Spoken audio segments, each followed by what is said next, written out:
Para mo nakikita. Bad trip naman. First day of school pa lang pero first worst day ko na yata dahil sa unggoy na to. Hindi na nagkagwapuhan pero napakayabang.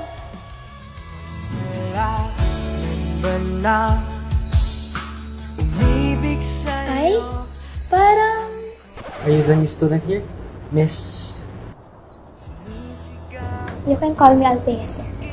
Wait, bakit parang may something kapag kaharap ko siya? Then you can call me Aaron.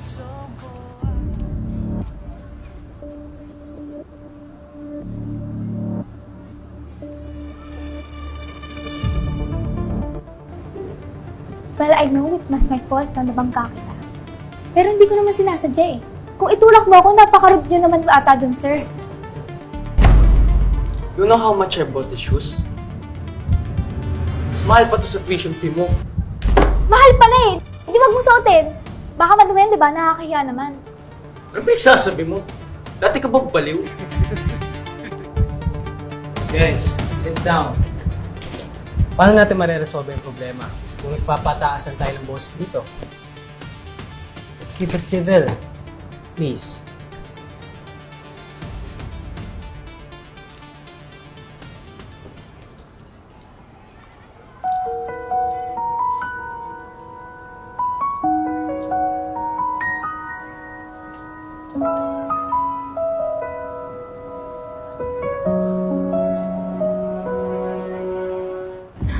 I'm sorry if I cussed sa grupo niyo. But again, hindi naman basta ng pananakit sa babae, lalo't hindi naman sinasadya. I hope di mo na ulit tugaw sa iba. At sana nga, hindi na kita ulit makita dito sa loob ng campus. Baka mabangga mo pa ulit ako. Hindi wag kang pakalat-kalat sa loob ng campus para hindi ka mabangga.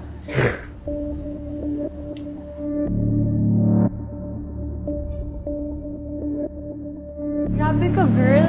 Hindi ko akalain na magagawa mo yun. Isang member pa ng Elite 5. I'm shocked. Eh, sino ba naman kasing hindi maiinis sa ugali ng friends na yun? Napakayabang at napaka-antipatiko. Porkat sila ang naghari-harihan dito sa school, eh akala mo sila na ang tama. Diba? Ay, kaloka. Pero buti na lang fair to si President Aaron, no? Hindi niya tinotolerate yung negative energy ng friend niya. Aba dapat lang, no? Nakita niya naman yung nangyari kanina, eh, di ba? Nakita ko, the way you looked at Ero, you have something for him, don't you? Anong sinasabi mo? Ay, naku, girl. Don't deny it na. Because nakikita ko kung paano mo tignan siya. There's spark. And you like him, no? Actually, pwede ba? Walang kuwang ang boy sa buhay ko. I'm not interested. Study first ako, no? It's my priority. Bakit? Don't tell me. Lesbian ka ba? Ha? Sino lesbian? Siya si MC. Kilala din sa campus kasi anak siya ng congressman. And ayon sa chika, boyish daw si MC. Mas bet niya kasi yung mga pang-boy na outfit kaysa sa mga typical girly fits. Ewan ko kung trippings lang ha, pero ang cool niya, no? Hey, Sachi, what's up? By the way, Thea, this is MC. She's my close friend and ka-member ko din sa isang organization. Hello, Thea. Welcome to your new school. Thank you. Anyways, I need to go to the library for research. Library? Seryoso? Pwede mo naman i-google na lang eh. Iba pa rin sa library. Mas traditional, mas challenging. Diba, Thea? I agree. Thanks. See you around, ladies. Bukat-wating pare. Ito na naman tayo, may nakaaway ka na naman. Tapos babae pa. Babae pala yun? Eh, mas matong pa nga sa akin kung makipag-away. Eh, for the record, ako dapat ang kinakampihan nyo dahil ako ang tropa nyo dito. Franz, paano ka namin kakampihan? Babae yun, tinulak mo. Puna-aksidente yun. Anong gagawin natin? Chill lang, guys! Masyado kayo may init. Nag-away kayo sa babae na yan? Patawa. Drinks, gusto niyo drinks?